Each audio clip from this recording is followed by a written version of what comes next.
13장. 그 후에 이 일이 있으니라. 다윗의 아들 압살롬에게 아름다운 누이가 있으니 이름은 다말이라. 다윗의 다른 아들 암논이 그를 사랑하나 그는 처녀이므로 어찌할 수 없는 줄을 알고 암논이 그의 누이 다말 때문에 울화로 말미암아 병이 되니라. 암논에게 요나답이라 하는 친구가 있으니 그는 다윗의 형 시므아의 아들이요 심히 간교한 자라. 그가 암논에게 이르되 왕자여, 당신은 어찌하여 나날이 이렇게 파리하여 가느냐? 내게 말해주지 아니하겠느냐 하니 암논이 말하되 내가 아우 압살롬의 누이 다말을 사랑함이니라 하니라.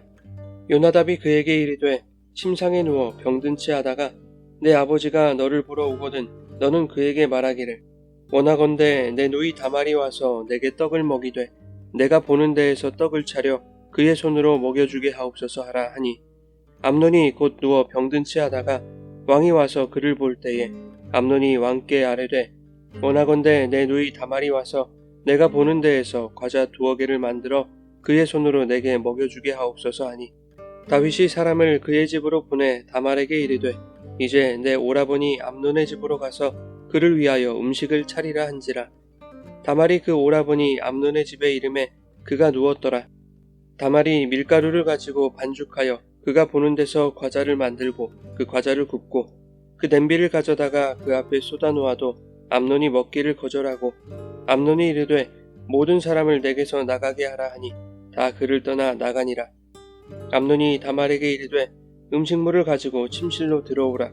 내가 내 손에서 먹으리라 하니 다말이 자기가 만든 과자를 가지고 침실에 들어가 그의 오라버니 암논에게 이르러 그에게 먹이려고 가까이 가지고 갈 때에 암논이 그를 붙잡고 그에게 이르되 나의 누이야 와서 나와 동침하자 하는지라. 그가 그에게 대답하되 아니라 내 오라버니여 나를 욕되게 하지 말라. 이런 일은 이스라엘에서 마땅히 행하지 못할 것이니 이 어리석은 일을 행하지 말라. 내가 이 수치를 지니고 어디로 가겠느냐. 너도 이스라엘에서 어리석은 자 중에 하나가 되리라. 이제 청하건대 왕께 말하라. 그가 나를 내게 주기를 거절하지 아니하시리라 하되 암논이 그 말을 듣지 아니하고 다말보다 힘이 세므로 억지로 그와 동침하니라. 그리하고 암논이 그를 심히 미워하니 이제 미워하는 미움이 전에 사랑하던 사랑보다 더한지라. 암논이 그에게 이르되 일어나 가라 하니 다말이 그에게 이르되 옳지 아니하다. 나를 쫓아보내는 이 큰 악은 아까 내게 행한 그 악보다 더하다 하되 암논이 그를 듣지 아니하고 그가 부리는 종을 불러 이르되 이 계집을 내게서 이제 내보내고 곧 문빗장을 지르라 하니 암논의 하인이 그를 끌어내고 곧 문빗장을 지르니라. 다말이 채색 옷을 입었으니 출가하지 아니한 공주는 이런 옷으로 단장하는 법이라. 다말이 재를 자기의 머리에 덮어쓰고 그의 채색 옷을 찢고 손을 머리 위에 얹고 가서 크게 울부짖으니라. 그의 오라버니 압살롬이 그에게 이르되 내 오라버니 암논이 너와 함께 있었느냐. 그러나 그는 내 오라버니이니 누이야 지금은 잠잠히 있고 이것으로 말미암아 근심하지 말라 하니라. 이에 다말이 그의 오라버니 압살롬의 집에 있어 처량하게 지내니라. 다윗 왕이 이 모든 일을 듣고 심히 노하니라. 압살롬은 암논이 그의 누이 다말을 욕되게 하였으므로 그를 미워하여 암논에 대하여 잘잘못을 압살롬이 말하지 아니하니라.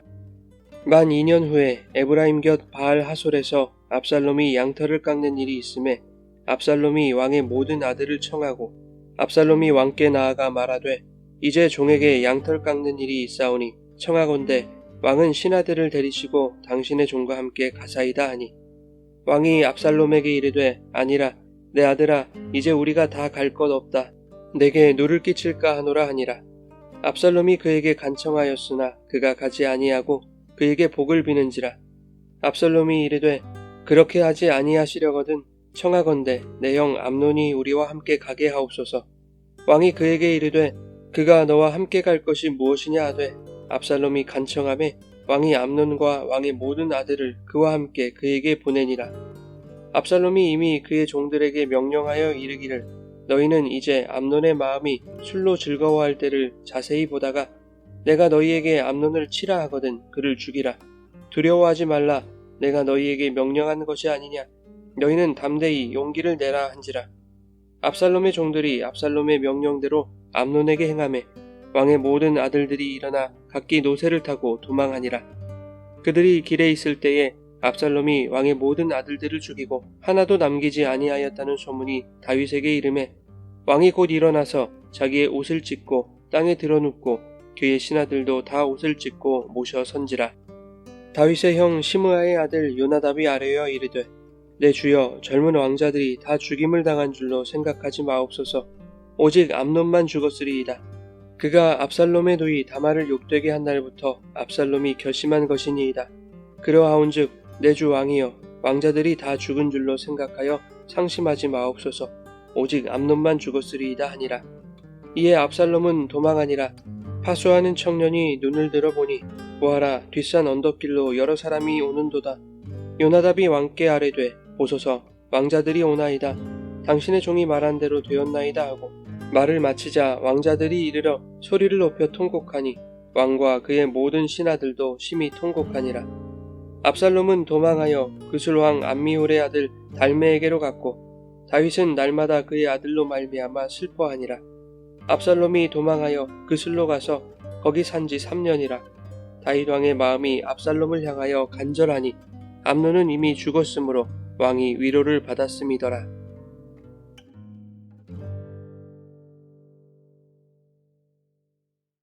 여러분 좋은 아침입니다. 오늘도 말씀의 은혜가 여러분의 삶에 풍성히 임하기를 소망합니다. 12장에서 하나님은 다윗이 밧세바를 범한 죄에 대하여 징계하셨습니다. 두 사람 사이에서 태어난 아들을 죽이신 것입니다. 한편 진실로 회개한 다윗에게는 은혜를 베푸십니다. 또한 밧세바에게서 솔로몬을 얻게 하심으로 자식을 잃은 고통을 위로하셨습니다. 하지만 오늘 본문은 다윗의 아들 암논이 아버지와 같은 죄를 저지르는 사건을 통해서 죄가 얼마나 무서운 것인지를 보여주십니다. 12장 10절 이하에 하나님은 다윗이 저지른 죄의 결과로 다음과 같은 선고를 내리셨습니다. 첫째는 칼이 내 집에서 영원토록 떠나지 않을 것이라는 것입니다. 둘째는 너와 내 집에 재앙이 있을 것이고, 셋째는 내 아내들이 내 이웃들과 백주에 동침하게 될 것이라는 것이었습니다. 이 말씀에 따라 가장 먼저 다윗과 밧세바 사이에서 태어난 아기가 죽는 재앙이 일어났던 것입니다. 본문은 이것이 재앙의 끝이 아니라 시작임을 보여주고 있습니다. 다윗의 집안에서 형제간의 칼부림이 일어나고 다윗 집안의 여자가 자신의 오라비로부터 백주의 강간을 당하는 일이 일어난 것입니다. 다윗의 아들 압살롬에게 아름다운 누이가 있었습니다. 그녀의 이름은 다말이었습니다. 이 다말을 이복 오라버니인 암논이 병이 날 정도로 연모했습니다. 그런 암논에게 요나답이라 하는 친구가 찾아와 혼수를 둡니다. 침상에 누워 병든 채 하다가 아버지 다윗이 너를 보러 오거든 누이 다말의 간호를 받게 해달라고 간청하라는 것이었습니다. 요나답의 말대로 모든 일이 이루어졌고 암논은 모든 사람을 나가게 한 뒤에 다말을 침실로 들어오게 합니다. 다말이 암논에게 음식을 먹이려고 가까이 갈 때에 암논은 동침을 요구했습니다. 그러나 다말은 이스라엘에서 이 같은 어리석은 일을 행하지 말라며 강하게 거절하죠. 대신 다말은 아버지 다윗에게 말하여 정상적인 관계를 맺을 것을 제안합니다. 당시는 한 가문 안에서도 혼인이 가능했던 만큼 다말이 제안했던 방법이 무리하거나 불가능한 일은 아니었습니다. 그러나 암논은 다말의 말을 듣지 않고 그녀를 겁탈하죠. 14절에 이렇게 말씀합니다. 암논이 그 말을 듣지 아니하고 다말보다 힘이 셈으로 억지로 그와 동침하니라. 이 끔찍한 사건은 다윗의 범죄로 시작된 것이었습니다. 자신의 힘과 권세를 이용하여 밧세바와 동침하고 그녀의 남편 우리아를 사지로 내몰았던 다윗의 악행을 암논이 반복하고 있는 것입니다. 암논이 다말과의 결혼을 다윗에게 요청할 수도 있었지만 순간의 욕구를 참지 못하고 강제로 겁탈했던 것은 과거 아버지 다윗이 저질렀던 죄에 영향을 받았던 것이죠. 본문 1절에 보면 다말은 아름다웠다고 말하고 있습니다. 암논이 시각적으로 다말의 아름다움에 흔들릴 때 요나답이 나타나서 그를 꿰었습니다. 그는 암논이 눈에 보이는 육적인 아름다움을 취하도록 꼬드겼고 4절은 이런 요나답에 대하여 간교한 자라고 말하고 있습니다. 이것이 무엇을 말씀하고 있습니까? 먹음직도 하고 보암직도 한 선악과를 따먹도록 부추기는 간교한 뱀의 꾀임을 보여주고 있는 것 아닙니까? 우리의 삶에도 이러한 간교한 꾀임이 불쑥불쑥 찾아온다는 것을 경고하고 있는 것입니다. 그 꾀임에 넘어갔을 때 어떠한 결과가 나타나는지 성경은 가인과 아벨의 비극으로 보여주죠. 아담과 하와가 뱀의 꾀임에 넘어가 선악과를 따먹은 그 죄의 결과는 참혹했습니다. 큰아들 가인이 동생 아벨을 쳐 죽인 것이죠. 이것은 인류 첫 살인사건이자 가해자와 피해자가 형제였다는 점에서 참담한 비극이 아닐 수 없는 것이죠. 그런데 이와 같은 일이 오늘 본문에서 일어나고 있는 것입니다. 암논은 병이 들 정도로 연모했던 다말을 겁탈한 이후 마음이 돌변합니다. 전에 사랑했던 마음이 동침한 후에 심히 미워하는 마음으로 바뀐 것입니다.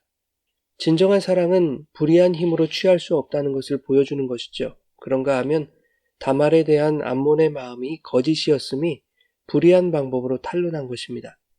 그는 다말을 사랑한 것이 아니라 욕적인 쾌락의 대상으로 여겼음이 들통난 것이죠. 암논은 다말을 자신에게서 내쫓습니다. 다말은 그것이 옳지 않으며 자신을 버리는 것이 겁탈한 것보다 더 큰 악이라고 말합니다. 그러나 암논은 듣지 않고 종을 시켜서 다말을 내보내고 문을 걸어 잠그기까지 합니다. 쫓겨난 다말은 죄를 덮어쓰고 옷을 찢으며 울부짖습니다. 그리고 오라버니 압살롬의 집에서 처량하게 지내죠. 그 모습을 지켜보는 압살롬의 마음은 분노로 끌어올랐을 것입니다. 그러나 다말에게는 잠잠하라고 주의시키고 복수의 칼을 가는 것입니다. 이 모든 일을 다윗이 듣고 심히 노하였습니다. 그러나 거기까지였습니다. 다윗은 암논에게 어떠한 경고나 징계도 내리지 않았습니다. 그럴 수가 없었던 것이죠. 자신의 죄를 답습하고 있는 암논에게 다윗은 떳떳하지 못한 아버지였기 때문입니다. 자신의 과거가 암논에게 영향을 미쳤을 것이라는 자책감에 암논에게 노하기보다 자기 자신에게 더욱 분노했을 것입니다. 그런가 하면 암논은 헤브론에서 낳은 다윗의 첫째 아들이었습니다. 암논은 왕위 계승에 있어 서열 1위였기 때문에 다윗은 자신의 왕위를 이어받아야 할 아들을 문책하는 것이 부담스러웠을 것입니다. 혹여 그것이 후에 암논이 왕이 되었을 때 그에게 약점으로 작용할 수도 있기 때문입니다. 그러나 압살롬은 아무런 조치도 취하지 않는 다윗을 이해할 수 없었습니다. 다윗 대신 자신이 암논을 징계할 계획을 세우는 것이죠.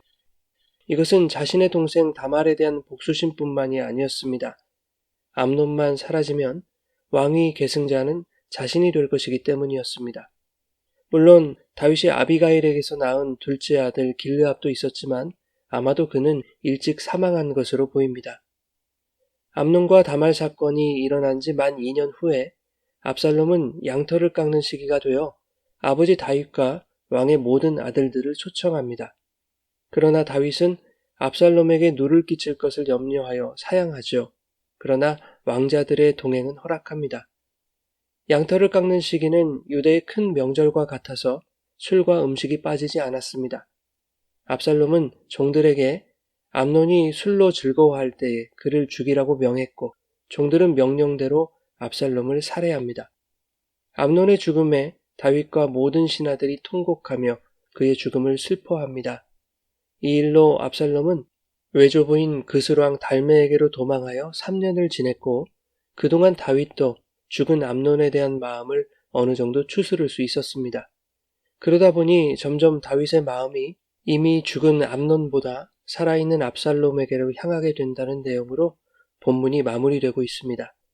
암논과 압살롬은 감정에 치우친 사람들입니다.